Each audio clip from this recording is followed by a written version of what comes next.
Mafia तांगे वाले का बेटा, गुंडा, ये सारे नाम से पहले अतीक अहमद जाना जाता था, लेकिन अब वो केवल एक कैदी बनकर रह गया। कैदी नंबर 17,052। योगी राज में उसको उसके पापों की सजा मिल रही है।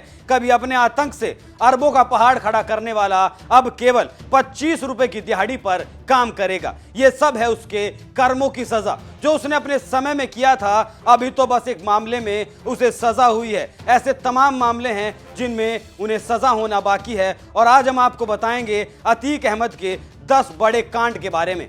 चांद बाबा का कत्ल।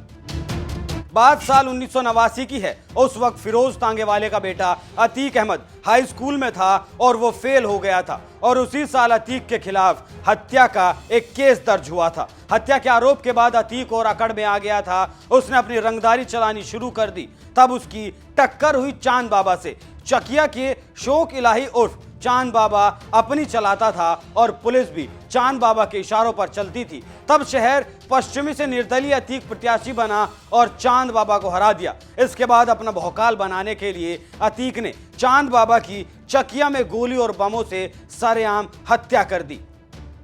पार्षद अशफाक कुन्नू हत्याकांड।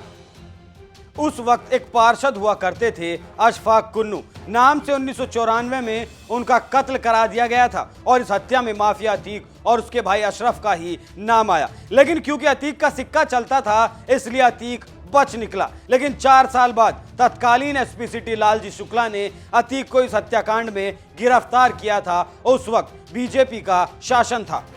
अशोक साहू का हत्याकांड। व्यवसायी अशोक साहू हत्याकांड 1996 में बहुत चर्चित हुआ। इस हत्या का इल्जाम अतीक के भाई अशरफ पर लगा था, और इसी मामले में अतीक के साथ उसके पिता भी जेल गए थे। लेकिन कई चालें चलने के बाद अशरफ बच निकला। राजूपाल हत्याकांड।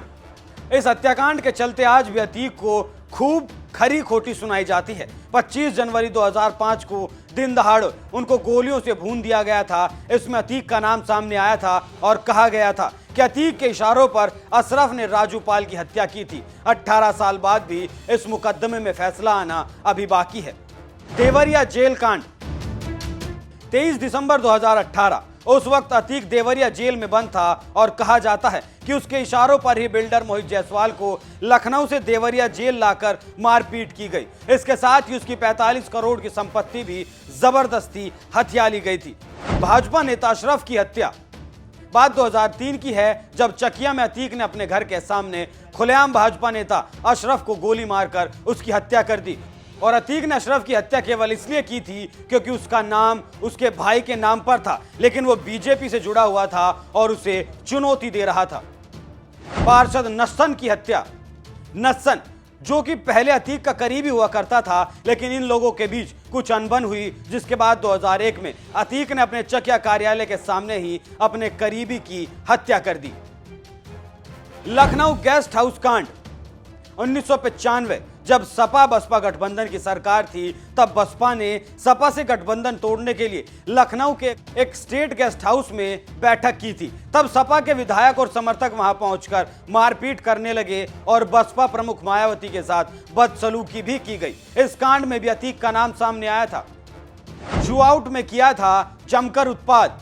2017 में अतीक अहमद के करीबी के बेटे को परीक्षा में नकल के आरोप में निष्कासित कर दिया गया था, जिसके बाद इसके अतीक इतना बौखला गया था कि वो कई गाड़ियों में गुर्गों को लेकर शूआउट पहुंचा और जमकर उत्पाद किया। वहां उसने कर्मचारियों और शिक्षकों को मारा पीटा था। अतीक के खिलाफ इस मामले में मुकदमा लिखा गया था। उमेश पाल हत्याकांड। 25 जनवरी 2005 को विधायक राजूपाल की हत्याकांड के गवाह उमेश पाल को 24 फरवरी 2023 को गोलियों से सरेआम भून दिया गया, जिसके बाद इसका आरोप अतीक अहमद पर लगा था, उसके भाई अशरफ पर, उसकी पत्नी शाइस्ता और बेटे असद पर। हत्याकांड की साजिश अतीक ने जेल में रची थी। खबर ऐसी मिली थी कि आदेश साबरमती जेल से बरेली जेल पहुंचा, और बरेली जेल के बाद प्रयागराज में शूटआउट की सारी कहानी बुनी गई। गोली चलाने वालों में उसका बेटा भी शामिल था। आप इस पर क्या राय रखते हैं, हमें कमेंट कर जरूर बताएं। नमस्कार।